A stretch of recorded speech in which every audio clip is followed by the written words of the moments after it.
Hi guys, मेरा नाम तेजस है।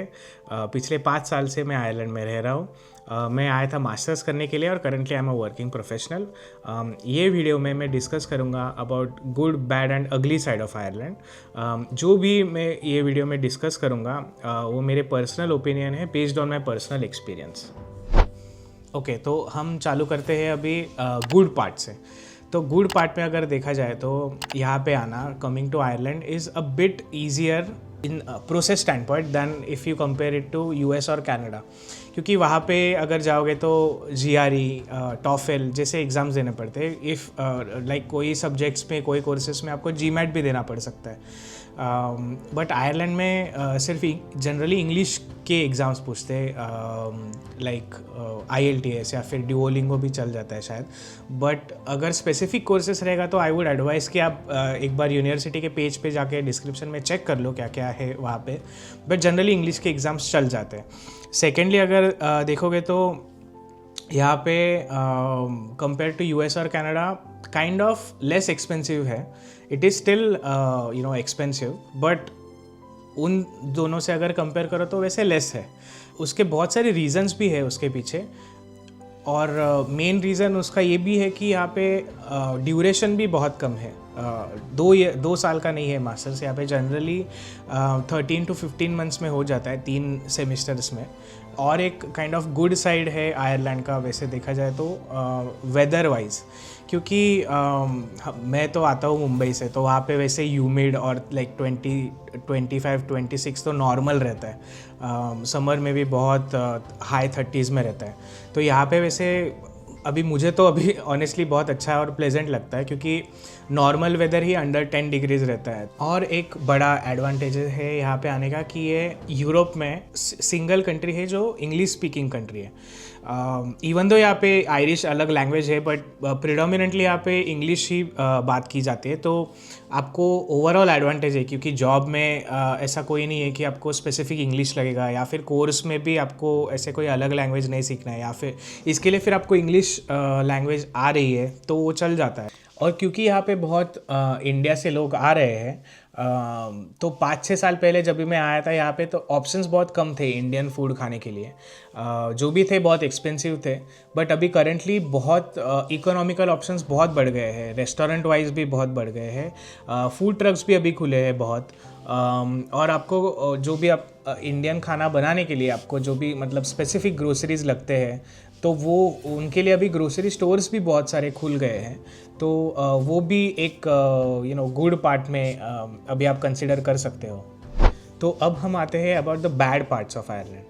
तो जैसे मैंने आपको बताया कि यहाँ पे आना थोड़ा लेस एक्सपेंसिव है यूएस और कनाडा से कंपेयर अगर करोगे आप, तो इसलिए बहुत लोग यहाँ आना प्रेफर करते हैं, और उस वजह से आपका कंपटीशन बढ़ जाता है। तो जैसे अगर आपको लगेगा कि मैं इंडिया से निकल के यहाँ पे आऊँगा तो थोड़ा कंपटीशन आपका कम हो जाएगा, तो वैसे है नहीं। सेकंड, अगर आप देखोगे अबाउट द बैड साइड, तो यहाँ पे सब अवेलेबिलिटी का थोड़ा इश्यूज़ हो जाता है। अगर आपको मतलब समझोगे कि इंस्टेंट डिलीवरी, इंस्टामार्ट या फिर जो भी इंडिया में जो भी आपको अवेलेबल रहता है कि इमीडिएटली 2-5 मिनट 10 मिनट में डिलीवर हो जाता है, तो वैसे नहीं होता है यहाँ पे।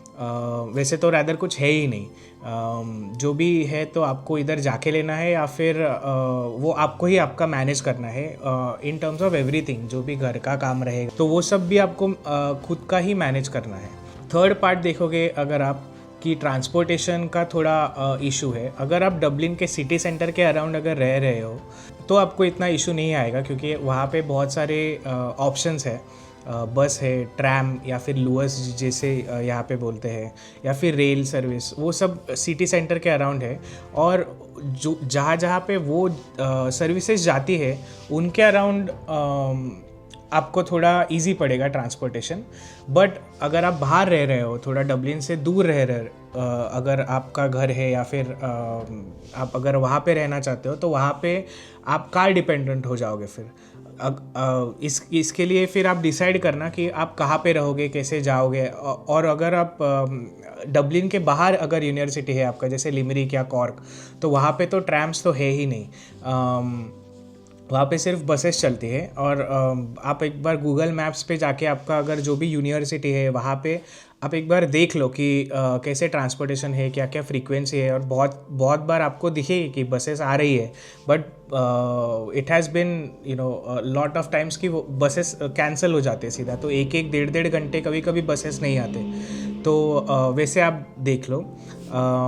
और अगर आपको लगेगा कि मैं टैक्सी से आऊँगा या जाऊँगा, फिर टैक्सी तो यहाँ पे बहुत एक्सपेंसिव हो जाता है। तो वे उस हिसाब से आप अपना रिसर्च करो, आपका जो भी यूनिवर्सिटी है उसके अराउंड अकोमोडेशन क्या है, फिर आपका ट्रांसपोर्टेशन कैसे होगा, कुछ ग्रोसरीज है कि नहीं, शॉप्स और वो सब। तो वो सब आप आपका रिसर्च करके फिर डिसाइड करो।